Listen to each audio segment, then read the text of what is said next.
Hello and welcome to Behold the Mighty Indie. This session was presented at the NLA NSLA 2018 State Conference, and we're also recording it for you today. So, welcome.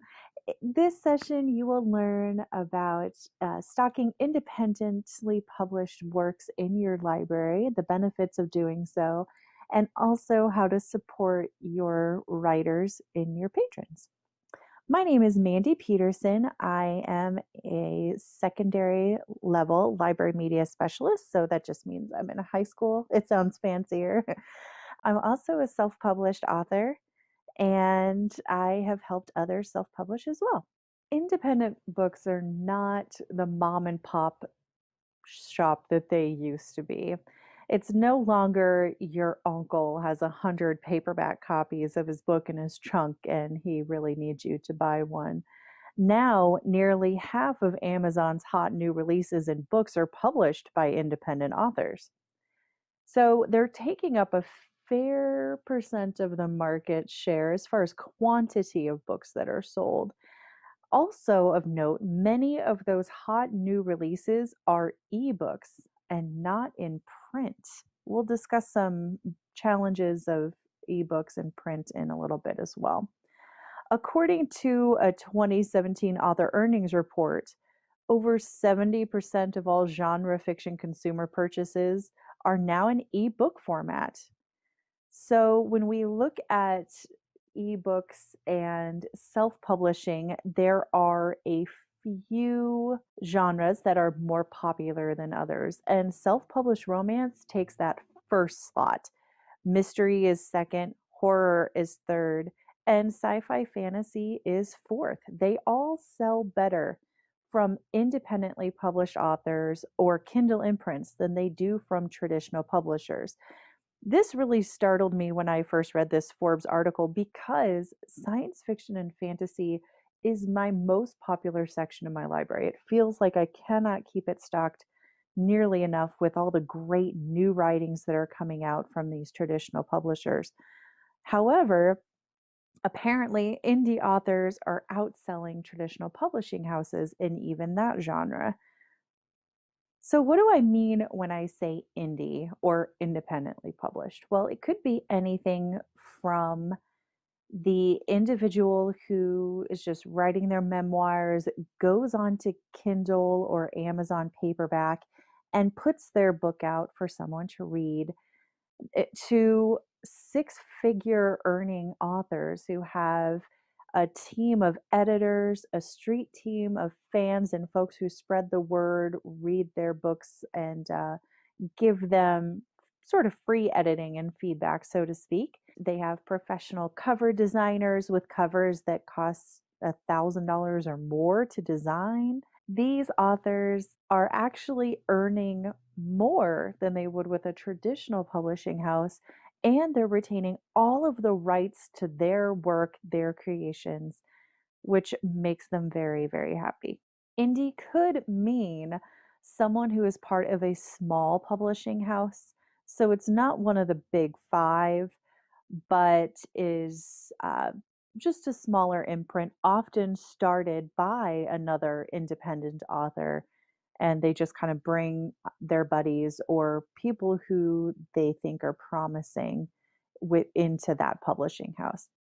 So let's take a peek at some of these top rated independent authors. These are in a variety of genres, a variety of age levels. I will say most of what I talk about is going to be young adult. That happens to be the age group that, of course, is in my library. It is also the age group that I wrote for when I was publishing as well. So a lot of it's kind of going to be skewed that direction. All right, Bella Forrest is this young adult, new adult tour de force where she has written science fiction giant series where she publishes a new book every month. Mark Dawson is another one of those independent authors I talked about that actually makes six figures a year. He does have an article.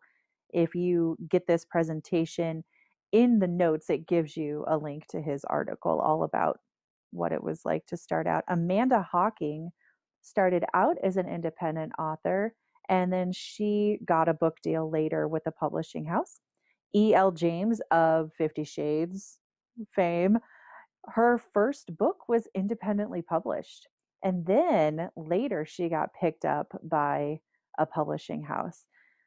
Robert Kiyosaki, who wrote Rich Dad, Poor Dad, that was independently published. Natasha Preston is actually one of the greatest stories to tell your budding writers, no matter what their age group is. She started out on Wattpad.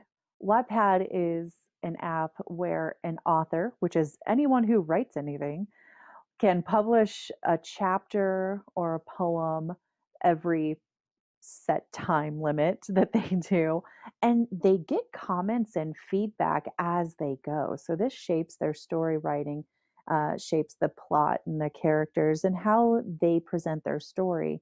She started out doing that with her thriller mystery young adult stuff, and then got picked up by a publishing house.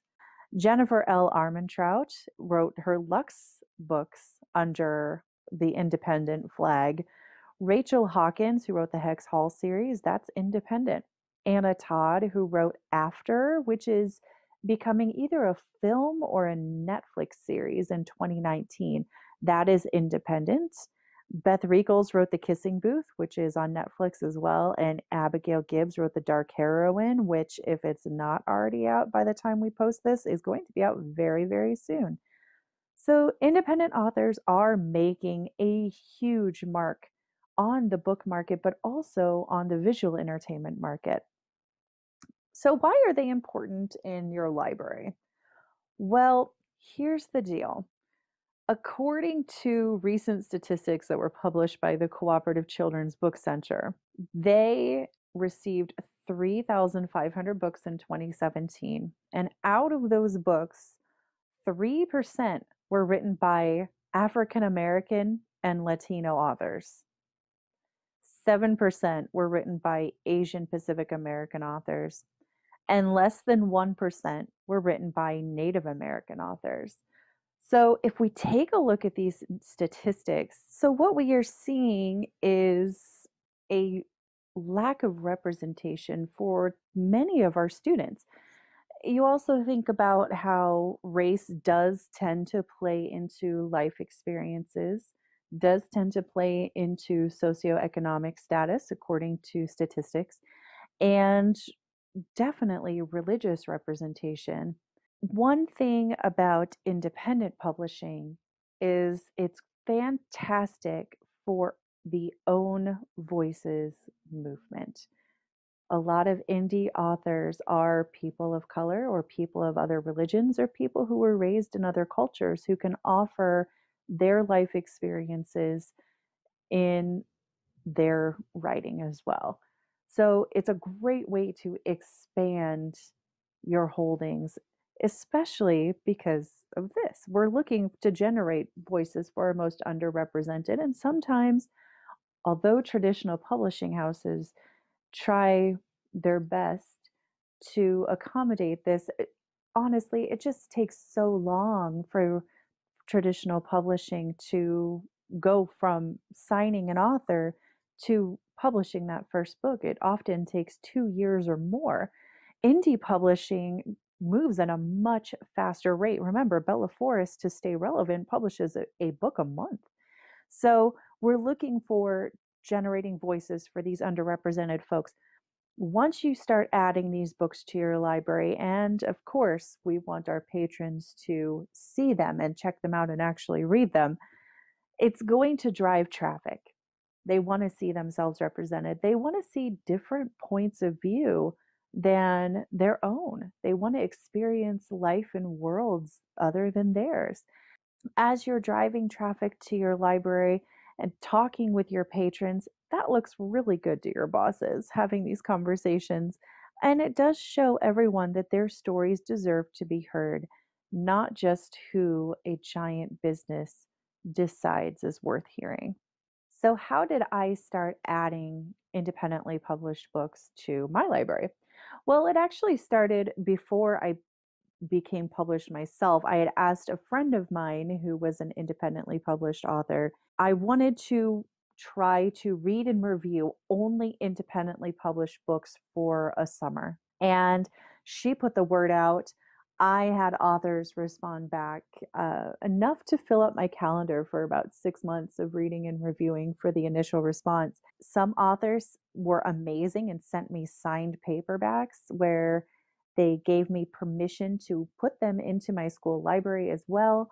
And that's how I started adding books, was through this opportunity. I read every single book, I had reviewed every single one, and then I put them on a display of what I had read over the summer and started to guide students to those books. So then I was also on NetGalley, which if you're not on there, you should definitely consider it. It is an advanced reader copy, so e-ARC distribution platform where you sign up, you give them your information as far as being a librarian, and they approve you to read all different kinds of e-ARCs. I've read things from traditional houses like April Henry and Marie Lu on there. Independent authors also make their works available sometimes on NetGalley. So I found a very broad scope of independent books through those two experiences. And as I read and reviewed them, then I added them as paperbacks to my library. And then I started to add other books from those authors, especially if they were in a series. I didn't want to let anyone down. I began to branch out through Amazon's other recommendations is a fantastic way to look. They're also bots, recommendations from other authors. And I started to feel a little guilty because I hadn't even considered local authors until quite a bit into my own venture. So, a great way to find these local authors is through partnering with your public library. Often they already have the skinny on those, or the Nebraska Writers Guild is a way for writers to sort of register and find a writing community here in Nebraska. For the ebook collection, that was a challenge because most ebook collections won't just let you upload any EPUB or PDF or Mobi file to call it good. So even if an author gives you permission to do so, you're not really at liberty to just add those titles. So here are some resources that I found.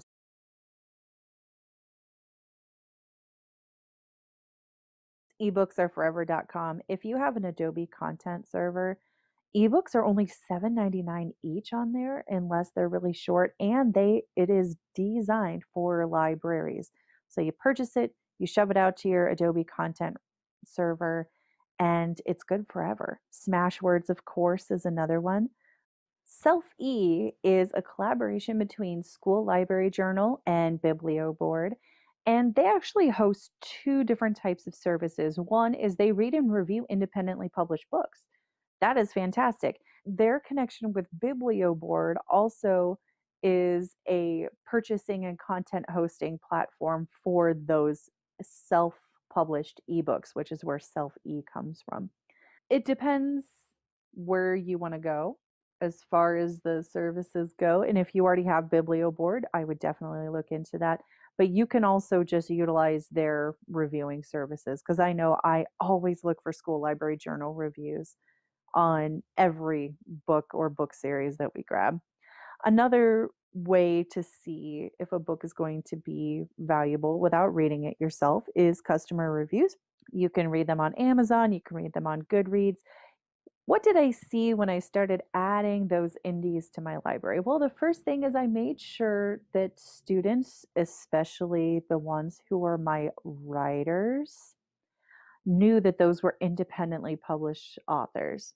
I wanted to make sure the students knew that the ideas in there were different, that the representation was different, and that these authors had pursued a different avenue of publishing that made the references within the books actually much more timely as well. I listened to the students' feedback from each book, and because I had read each one before adding them in the beginning, it was really easy to have these discussions where something that I thought didn't make a difference did make a huge difference for them. Then students started asking if I had any more books by particular authors that I was already stocking. Some students who really got into they only wanted to read indie books asked if I had any new indie books coming or if they had arrived yet. And one of my favorite things that happened is I started getting these emails with Amazon links and students saying, I was reading this book on an Amazon preview. Could you please order it? So I would, of course, research it. I didn't order every single one, but often it was something that was valuable enough to add it to our collection. And I love when students reach out about something, it means that they really care about it. So I was very happy to have those interactions.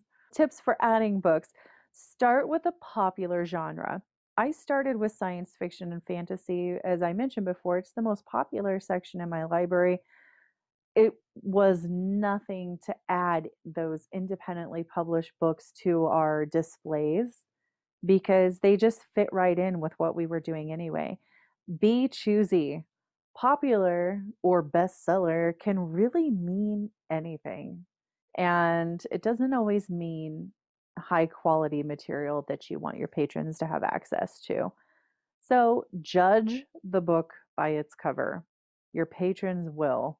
This was a hard lesson for me to learn because even with those paperback books I had received from authors and I had read the content and I loved it. There is one book I could not get anyone to pick up no matter how hard I tried. My patrons were just not into that cover at all. And a lot of students uh, chose not to check that out.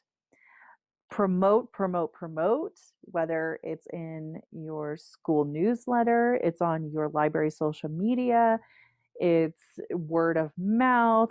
Don't forget to tag the author if you're on social media. They will retweet or they will reply and interact with your patrons, which really helped me to get the ball rolling at my own school.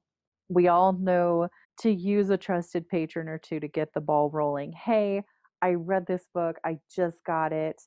I want you to let me know what you think of it. Would you please read it? And other kids will see them reading it as well. And then you'll have a good conversation to see how it goes over with your patrons. And also put out the call for local authors.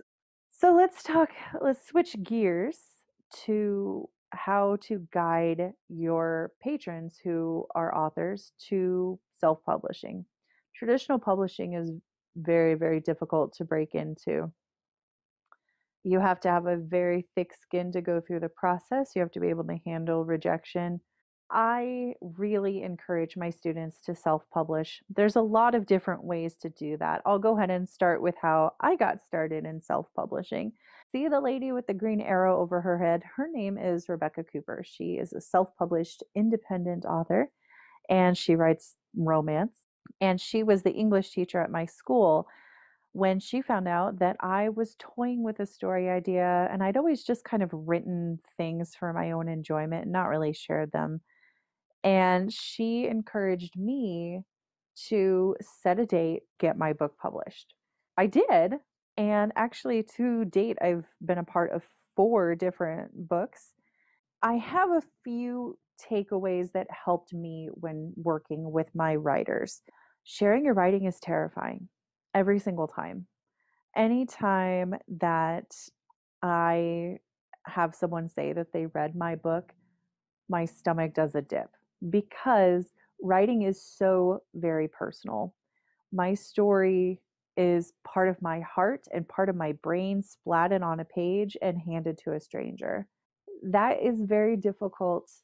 And writing life is tumultuous enough where you have these periods where you write something and you're like, this is amazing. I have written the best thing I've ever written. Look at this. It's prose and it's art. It's not just writing. And then the same paragraph you can look at later and be like, what was I thinking? This is horrible. Why am I trying to be an author? This is ridiculous. My author friends all go through this, whether they are, the independent one man show or they're these 6-figure earning authors. they go through that terrified and everything is wonderful and amazing. And then I am so horrible. Why am I doing this? And it just continues in a cycle like that because writing is super personal. Even sharing it with an editor for the first time is nerve wracking. And if a student or a patron chooses to share their writing with you, they're trusting you with a piece of their heart. So that is the best advice I can give you. Knowing all of this from the perspective of a fan of independent publishing and someone who began independent publishing, it should have been really easy to help my students self publish. However, there are multiple levels of publishing written work. You have to know your students in order to give them the advice of where they should start because each area has a varying reception. I have a student who writes beautiful essays on her life experiences as a refugee from a war torn country in Africa and her perspectives as someone new to America. Tried to get her to create her own blog, and she was not comfortable with that. So I asked her to do some guest blog posts on a couple of different friends' blogs, and she agreed to do that as long as she remained anonymous. Her writing was very well received, and that success is going to lead to her being willing to write more in the future. I have another student who writes beautiful, amazing, very personal, raw poetry. She didn't want to share them through any school resource or anything with her name on it because she was afraid that her classmates would find the poetry and use it against her. So, what she did was she created a Wattpad account and she started to release a poem every, I believe her time period was 2 weeks. She has amazing reception on Wattpad, enough to where it's bolstered her confidence. And she does plan on putting out a self published book of poetry after she graduates from high school and moves away from our current town. Finding the place to be successful and experience the growth of writing is an irreplaceable experience. Some people are going to be content to be the blogger or the Wattpad author or a Tumblr short story writer, and some are going to want to reach beyond. And that's where the more formal part comes in, where we've talked about Smashwords and Amazon Kindle and paperback. Ingram Spark is just another platform, Selfie and NetGalley, where they're going to want to take books and share them. Let's take a look first at ways that you can guide your patrons gently into success. Encourage, encourage, encourage. Put books about the craft of writing, editing, and publishing in their path. I highly recommend the Paper Heart series by Beth Revis. She has 3 books. They're all fantastic. And The Fire in Fiction is another very inspirational book for when you have a writer who's struggling with a particular piece or with writer's block. Angela Ackerman and Becca Puglisi have a very helpful series of writing thesauri where one you can take emotions and you, let's say you look up sad, and it gives you both physical cues and synonyms as well for that emotion. So instead of saying that this character is sad, you could say that their eyes filled with tears and their forehead pointed to the floor. Something like that, where it's a physical cue rather than just saying so straightforward. They were sad.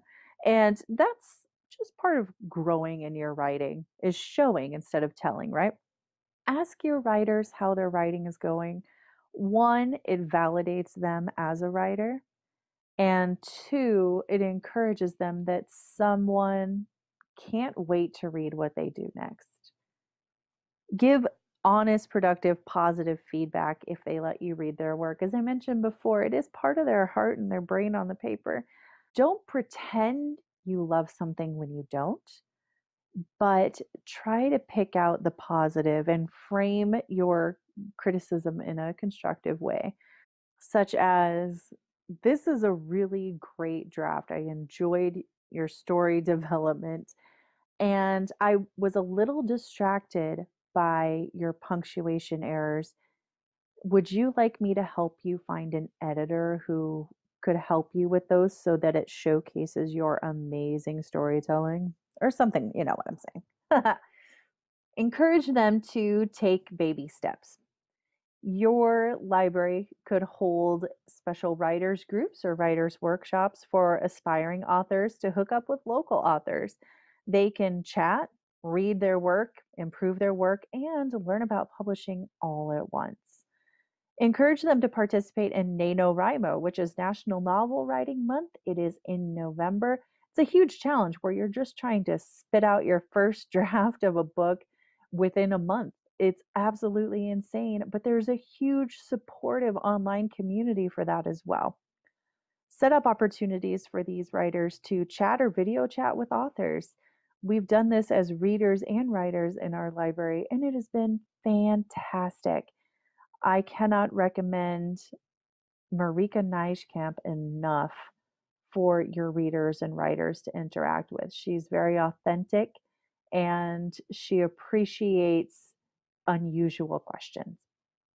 Encourage your writers to join Facebook groups, follow authors on Twitter, and share their own joys and woes of writing on social media. The hashtag MWriting, AMRITING, is filled of relatable writer experiences. Show your authors how to set up blogs. Show them how to submit to online sites. Help them find legit ones and help them find great places to share their writing, whether it's formal or informal. If you want to kick it up a notch, stress the importance of editing. If you can, help aspiring writers hook up with potential editors. You may have college students in your town who are English majors who would be willing to come for an afternoon and just help edit with your authors.